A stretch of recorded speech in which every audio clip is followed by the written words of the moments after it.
Hello student, आज की video UP board class 12 के बच्चों के काफी डिमांड पर ये बनाई गई है। जितने भी बच्चे बोल रहे थे कि सर न्यूमेरिकल का वीडियो बना दीजिए, जितने भी बच्चे अगर 7 अप्रैल को पेपर देने वाले हैं फिजिक्स का, तो ये वीडियो पूरा देख लीजिए, क्योंकि इस वीडियो में आपको 5 ऐसे न्यूमेरिकल लाए हैं जो कि बोर्ड एग्जाम में 100% आएंगे। मैं गारंटी देकर बोल रहा हूं आपको 100% यही आएंगे, क्योंकि आपको प्रूफ के साथ दिखाने वाला हूं। देख सकते हैं ये जितने भी क्वेश्चंस लाए हैं ना, ये 2019 में 20 में लगातार पूछे गए हैं। 21 में पेपर मतलब प्रमोट हुआ था, लेकिन 22 में इसका आगमन हो चुका है। तो वीडियो को लाइक कर दीजिए और एक एक क्वेश्चन को बेहतरीन तरीके से सीख लीजिए। काफी कम समय बचा, एक दिन में आपको फुल तैयारी मैं भी कराऊंगा। तो पूरे सब्जेक्ट की तैयारी करने के लिए चैनल को सब्सक्राइब भी कर लीजिएगा। सबसे बड़ी बात, देख सकते हैं यहां पर क्लास 12 फिजिक्स न्यूमेरिकल्स लिखे हैं ना, बोर्ड पेपर में 100% आएंगी। और भाग ये पहला है, यानी न्यूमेरिकल का पहला भाग है। इसके बाद ही दूसरा भाग हम जल्दी प्रोवाइड करेंगे। ये ऑप्टिक्स है। देखिए जो आपका सेकंड फिजिक्स का भाग है ना, ऑप्टिक्स प्रकाशिकी वाला से, उसी में से इस चैप्टर से लिया गया है ये न्यूमेरिकल। देखिए फर्स्ट नंबर आपको एक एक नंबर, दो दो नंबर वाले क्वेश्चन आप अभी तुरंत कराएंगे। चलिए देरी नहीं करना है, क्वेश्चन पे लग जाना है। ध्यान से समझिए पहले क्वेश्चन को कैसे करना है न्यूमेरिकल को बोर्ड एग्जाम में। कि लिखा है कि एक उत्तल लेंस, ध्यान समझिए कि किस तरह का लेंस है। एक उत्तल लेंस है और इसका अपवर्तनांक n इक्वल 1.5 की वायु में फोकस दूरी दे रखा है 10 सेंटीमीटर है। ठीक है, अब कह रहा है कि इसे जल में, यानी कि जल में कितने अपवर्तनांक पर, तो n डैश, इसको जल से मतलब जल का अपवर्तनांक को n डैश से इंडिकेट किया है, इक्वल टू 4/3 डुबाने पर फोकस दूरी कितनी होगी। बहुत ही नॉर्मल क्वेश्चन है, बहुत ही इंटेलिजेंट। देखिए सबसे पहले इसमें लेंस का जो है, लेंस का अपवर्तनांक 1.5 की वायु में दे दिया है, तो इसमें फोकस दूरी भी दे दिया है। और जल में जब लेंस को डुबा देंगे पानी में रख के, तब उसकी फोकस दूरी देखेंगे कितनी होती है, तो वही पूछा है। चलिए जो चीज पहले दिया उसको लिख लेते हैं, न्यूमेरिकल करने का तरीका भी सीख लीजिए। देखिए जो चीज पहले दिया इसको नोट कीजिए। एन इक्वल कितना दिया है, तो एन इक्वल टू 1.5 यानी 1.5 दिया। एन डैश बराबर कितना दिया है, तो एन डैश बराबर 4/3 दिया है ना। यहां पे फोकस दूरी दिया है, यानी कि एफ का मान दिया है 10 सेंटीमीटर। ठीक है, ये कहां पर, वायु में फोकस दूरी दिया, लेकिन अब इसकी फोकस दूरी किसमें ज्ञात करना है, पानी में, यानी जल में जब डुबोएंगे तब फोकस दूरी। तो ये एफ है, तो इसको एफ डैश इंडिकेट कर रहे हैं। अब इसी का मान हमें फाइंड आउट करना है। आप इसको नॉर्मल तरीके से कर सकते हैं। आपको मालूम है इसका फॉर्मूला क्या होता है, सभी बच्चे जानते होंगे, इजी सा इसका फॉर्मूला है। सबसे पहले इसका फॉर्मूला यहां पे लिख लेते हैं, सूत्र के अकॉर्डिंग करेंगे इसको। ठीक है ना, एक एक न्यूमेरिकल को अच्छे से लगा लीजिए, काफी आपको बोर्ड एग्जाम में हेल्प करेंगे। 1/f इक्वल क्या होता है आपका n-1, n-1। अब यहां पे होता है 1/r1 माइनस 1/r2, और ये होता है कोष्टक के अंडर में। ठीक है, यही फॉर्मूला पे इसको अप्लाई करेंगे। 1/f, 1/f का मान कितना दे रखा है जी, तो 10 दिया है, तो 10 सेंटीमीटर लिख लीजिए, इक्वल। अब यहां पे कोष्टक में n के जगह पे कितना रखेंगे, तो 1.5 माइनस का 1, ये फॉर्मूले में होता है इसलिए यहां पे लिखा गया है। और यहां पे देखिए 1/r1, यही इसी तरीके से उतार देंगे इसको, माइनस 1/r2। ठीक है, इसको बंद कर लीजिए। अब यहां से सॉल्यूशन कीजिए, 1/10, ठीक है, इक्वल टू 1.5 में से 1 को घटाएंगे तो कितना बचेगा, 0.5। ठीक है, अब यहां पे ये बचा है 1/r1 माइनस का 1/r2, ये कोष्टक के अंडर में हो गया। ठीक है, अब करना क्या है, इसको क्रॉस मल्टीप्लाई कर लीजिए, या इसी का मान निकालना है ना, इसका पहले इसका वैल्यू निकाल लेते हैं। कैसे निकालेंगे, 1/r1 माइनस 1/r2, इसको निकालना है इसका मान। तो देखिए इसके साथ में जो गुणा है ये बाटा के नीचे आएगा, तो देख लीजिए 1/10 और इसके बटा आएगा 0.5/1। इसको सॉल्व करेंगे तो 1/5 आ जाएगा, सिंपल तरीके से, क्योंकि देखिए 1 से कैंसिल। और मान लीजिए कि 10 बटा में ये है, तो आपको 1 में इसको क्रॉस मल्टीप्लाई करेंगे तो 1 में क्या आ जाएगा, 5। ठीक है, तो यहाँ पे आ गया 1/5। किसका वैल्यू हम लोग निकाले हैं, 1/r1 माइनस 1/r2 का, इतना आ गया। अब यहां से जब जल में बोला है ना कि डुबो देंगे, तब वहां पे फोकस दूरी क्या होगी, तो यहां पर जल में डुबोने पर फोकस दूरी लिख लेंगे, जल में डुबाने पर, जल में डुबाने पर फोकस दूरी, फोकस दूरी निकालना है ना। इसका फॉर्मूला क्या होगा, वही लगेगा, लेकिन यहां पे 1/f डैश, क्योंकि f डैश इंडिकेट किया है ना इसको, कि जल में डुबाएंगे इसको एफ डैश से, सेम वही सूत्र लगेगा। क्या लगेगा सूत्र में कि एन माइनस, तो अपवर्तनांक किसका दिया है यहाँ पे, जल का अपवर्तनांक एन डैश, ये एन डैश लिखेंगे, एन डैश माइनस 1, और ये हो जाएगा कोष्टक के अंडर में, पहले इसको कोष्टक लीजिए 1/r1 माइनस 1/r2, ठीक है। यही फॉर्मूला अप्लाई करेंगे। इसके बाद देखिए 1/f1 का मान, एफ डैश का मान निकालना है हमें, इक्वल टू एन डैश का मान 4/3 दिया है, इसमें दिया है ना, एन डैश का मान 4/3, वही पुट कर लेंगे, यहाँ पे रख लेंगे 4/3 और माइनस सूत्र में है 1, तो 1 ऐसे लिख के कोष्टक बंद। यहाँ पे इसका मान अभी निकाले हैं हम लोग, 1/r1 माइनस 1/r2 का मान कितना निकाले, 1/5। इसके स्थान पर हम इतना रख सकते हैं ना, तो 1/5 रख लीजिए, ठीक है, वहीं से रखे हैं, बस कुछ है नहीं इस न्यूमेरिकल में। 1/f डैश इक्वल टू, इसको कैलकुलेशन कर लीजिए, इसके बटा में एलसीएम लेने के लिए 1 लिख लीजिए, इसका एलसीएम 3 होगा, ऊपर 4 हो जाएगा, और माइनस का कितना होगा 3, कोष्टक बंद कर लीजिए, यहाँ पे गुणा लिख लीजिए, 1/5 लिख दीजिए, ओके।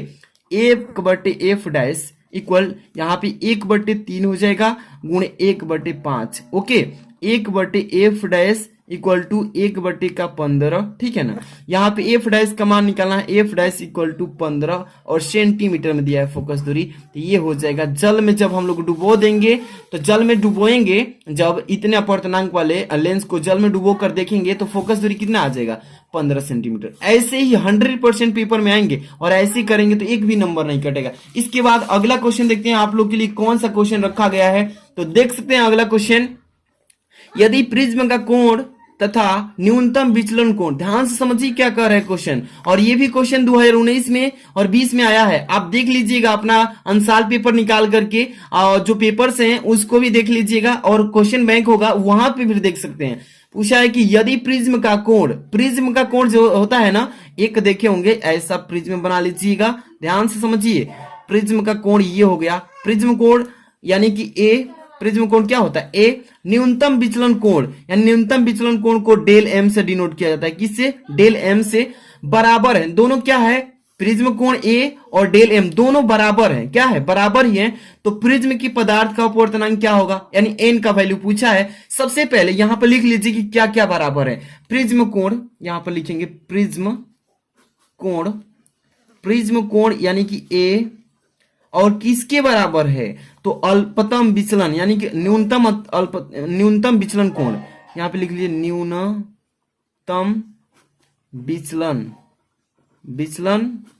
कोण, यानी ये भी ए हो जाएगा, यानी ए बराबर ए लिख सकते हैं ना, वही तो कहा है, दोनों बराबर है। तो अब सूत्र आपको मालूम होना चाहिए। चलिए, अपवर्तनांक का सूत्र क्या होता है, प्रिज्म की पदार्थ का अपवर्तनांक का फॉर्मूला, यानी कि एन इक्वल टू साइन, क्या होता है, साइन ए प्लस डेल एम और बटे में क्या होता है 2। अब इसके बाद बड़ा वाला बटा लगाइए, फिर क्या होता है साइन a/2, यही होता है ना। अब क्या करना है, कुछ नहीं करना है, बस दोनों का मान, प्रिज्म का कोण का और अल्पतम विचलन कोण दोनों का मान ए रख देना है। यहां पे चलिए क्या लिखेंगे फिर कि साइन, ध्यान से देखिए, साइन ए प्लस प्रिज्म का कोण ए पहले से ही, डेल एम की जगह फिर ए लिख लेंगे, और बटे में क्या लिखेंगे 2, फिर बड़ा वाला बटा लगाइए, फिर साइन a/2, जैसे वैसे लिख लीजिए। अब कुछ करना नहीं है, अब इसको जोड़ लेना, a प्लस a 2a हो जाएगा ना, तो यहां पर लिखिए n बराबर साइन 2a, और बटे में क्या हो जाएगा 2, फिर बड़ा वाला बटा लगाइए साइन a/2, ठीक है। अब 2 से 2 कैंसिल, बचा क्या है ऊपर केवल, तो साइन a बचा है, क्या बचा है, साइन a बचा है, 2 से 2 कैंसिल है, बटा में क्या बचा है, साइन a/2। अब यहां पे आपको सिंपल से एक फॉर्मूला आप जाने होंगे साइन ए का, साइन ए के फॉर्म में आप इसको फॉर्मूला अप्लाई करेंगे, आप सभी जानते हैं इसका फॉर्मूला क्या होता है कि साइन 2 साइन ए, यानी कि यहां पर लिखेंगे 2 साइन ए की जगह पे हमारा क्या है, तो a/2 लिख लीजिए इस तरीके से, इनटू यहां पे लिखेंगे कास a/2, यहां पे इस तरीके से लिख लीजिए, ठीक है, a/2, और बड़ा वाला बट्टा लगा लीजिए ये, और फिर लिखेंगे साइन a/2। आप देखिए कैंसिल करा लेंगे, sign a/2 sign a cancel, अब बचेगा क्या केवल, तो देखिए n इक्वल टू हो जाएगा आपका 2, केवल 2, अब यहाँ पे कास बचेगा, साइन से साइन कैंसिल, तो कास a/2, यही तो हमें फाइंड आउट करना था।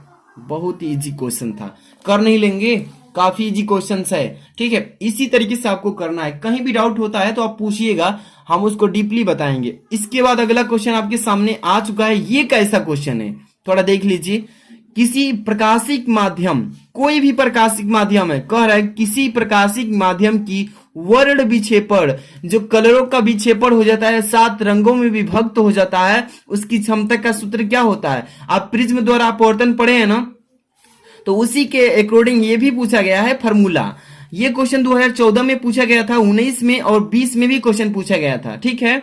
कि किसी प्रकाशिक माध्यम की वर्ण विक्षेपण क्षमता सूत्र लिखिए। इसका सूत्र एक लाइन का है, ठीक है। इसका सूत्र सब लोग जानते हैं कि वर्ण विक्षेपण, यहां पर लिखेंगे कि वर्ण विक्षेपण, ये वर्ण विक्षेपण क्षमता, इसको ओमेगा से डिनोट किया जाता है। किस चीज से, तो ओमेगा से। ये डब्ल्यू के आकार का होता है, लेकिन जो ये उसका ऊपर वाला मुख होता है, दोनों का मुख सटा हुआ होता है, तो ओमेगा से डिनोट करेंगे। और ये क्या होता है फॉर्मूला, सभी लोग जानते हैं कि एन, ये जो होता है एन अपवर्तनांक, और भी जो है वायलेट, और माइनस होता है एन आर, और बटा में होता है आपका एन, ये एन है एन वाई -1। यही आपका फॉर्मूला हो जाएगा और हो गया आपका काम।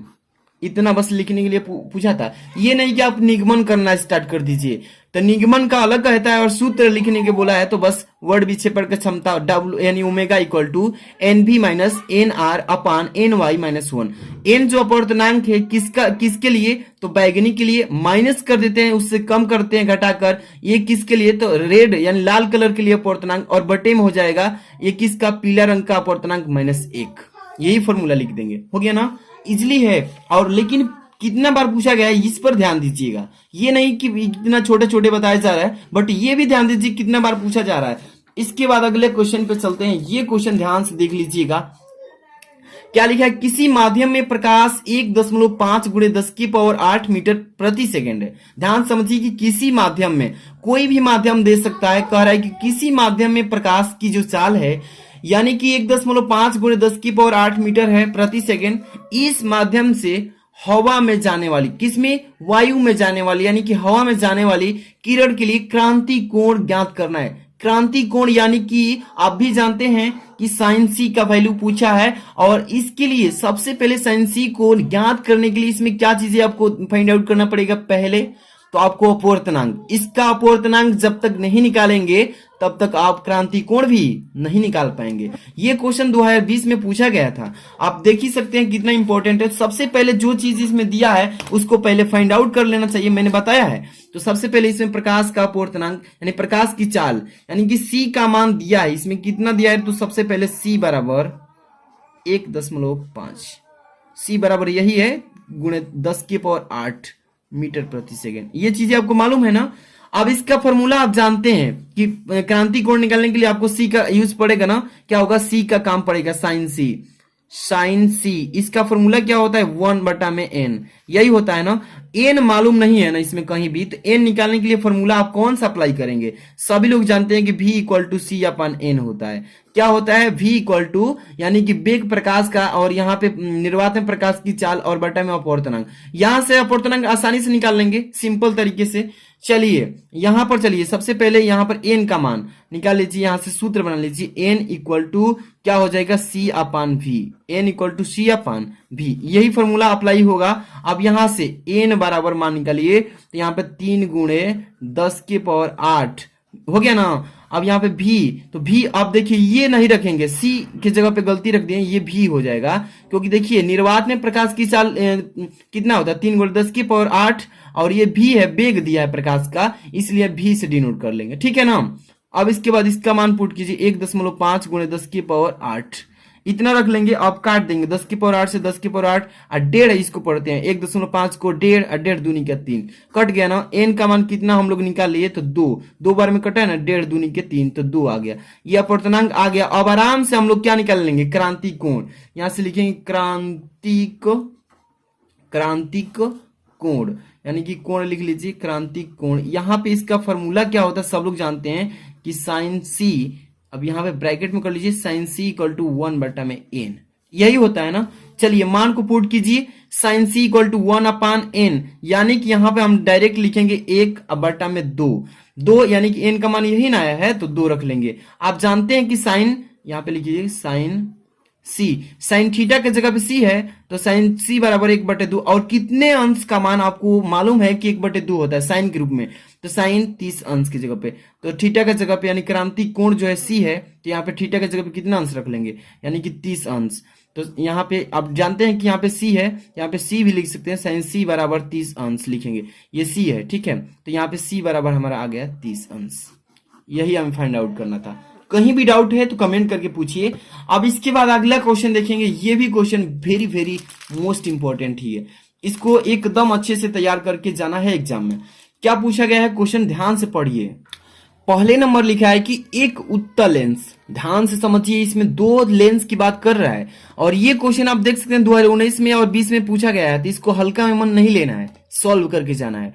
एक उत्तल लेंस तथा अवतल लेंस, दोनों लेंस की बात कर रहा है कि फोकस दूरी क्रमशः, एक का उत्तल लेंस का 10 सेंटीमीटर व 50 सेंटीमीटर, यानी जो पहले दिया है उत्तल लेंस, पहला दूरी हो गया फोकस दूरी, अवतल लेंस बाद में दिया था इसका 50 सेंटीमीटर फोकस दूरी, और दोनों लेंस संपर्क में रखे हैं, दोनों लेंस को एक कहीं में जोड़े गए हैं, संपर्क में रखे गए हैं।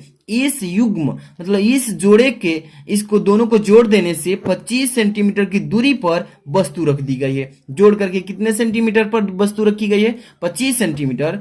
तो वस्तु के प्रतिबिंब की स्थिति बताइए, यानी कि वस्तु का प्रतिबिंब यानी v का मान पूछा है। चलिए सबसे पहले आपको यहाँ पे P1, सॉरी लाइट कट गई थी इसी में, इसलिए देखिए इसमें सबसे पहले F1 मान दिया है। F1 हम उत्तल लेंस है ना, उत्तल लेंस में जो फोकस दूरी होती है सदैव क्या होती है, धनात्मक, तो यहाँ पर F1 लिख लेंगे। F1 को उत्तल लेंस से दर्शा ले रहा है, ठीक है ना, आपको कोड भाषा में समझा रहे हैं। उत्तल लेंस को F1 और ये धनात्मक होता है इसलिए प्लस 10 सेंटीमीटर, ठीक है। इसके बाद अवतल लेंस की फोकस दूरी, अवतल लेंस यानी कि F2 इसको लिख ले रहे हैं, और अवतल लेंस में फोकस दूरी ऋणात्मक होती है तो माइनस 50 सेंटीमीटर, ठीक है। क्लियर है ना, दोनों लिख लिए। अब यहाँ पे वस्तु की दूरी भी दे रखा है, कितना है, u बराबर माइनस 25 सेंटीमीटर। भी का मान निकालना है, आराम से निकाल लेंगे, नहीं निकलेगा निकल जाएगा। इसके लिए सबसे पहले आपको करना क्या होगा, देखिए बैटरी फुल हो गई, रुकिए 1 मिनट।